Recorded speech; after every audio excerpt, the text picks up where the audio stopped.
Superman vient d'avoir un power-up de fou malade. C'est fini vos débats là. Superman peut résister à la kryptonite, mesdames et messieurs.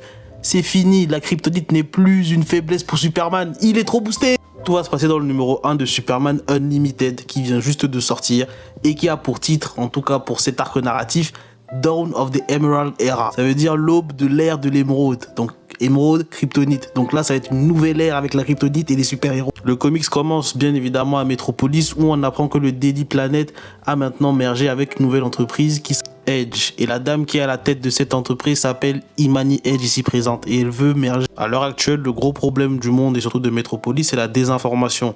On l'a bien vu dans Absolute Power.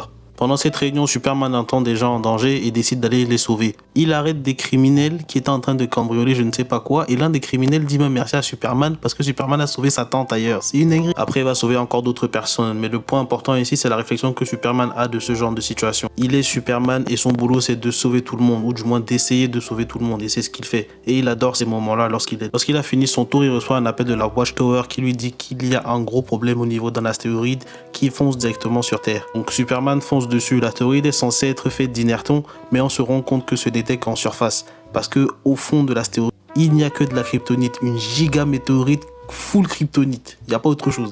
Superman est carrément choc-barre de la situation et il essaie même de voir ce qu'il peut faire, mais c'est tellement rare. À un point où pendant qu'il est en train de tout donner pour essayer de dévisser la trajectoire de la météorite, il repense à toute sa vie en live 4K HD. Son évolution depuis le début, ses parents adoptifs, sa vie d'ado, sa rencontre avec Lois Lane, ses débuts dans le Daily Bugle, bref.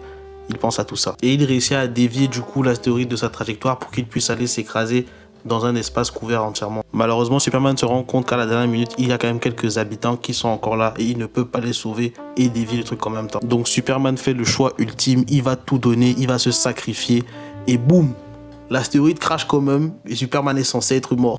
Il se réveille donc à la Watchtower avec son clébard, il est tout le temps la crypto, j'en ai. Pendant son absence de 3 semaines, on apprend que la petite nation du El Caldero a réussi à faire du business avec la kryptonite qui était là-bas. Du coup, tout le monde peut trouver de la kryptonite partout. Voilà. C'est aussi ce qui explique pourquoi est-ce que Kara et Connor ici sont fracassés comme jamais. N'importe quel bandit lambda peut avoir de la kryptonite. C'est une dinguerie. À ce moment-là, Superman dit qu'ils vont quand même se débrouiller, mais Connor lui fait comprendre que non, frérot, t'es pas avec nous. T'es-moi comment t'es devenu boosté. Et là, Batman nous dit que c'est comme ça qu'il a survécu. Il s'est fait écraser avec de la kryptonite pure. Il aurait dû mourir. Mais au lieu de ça, son corps a survécu. Il a survécu avec cette nouvelle forme dorée qui n'apparaît que lorsqu'on utilise un certain filtre lumineux. Voilà. Donc en mode, il le voit comme ça parce qu'il y a la lumière, mais sinon il est normal. Voilà. Bref, peace, c'est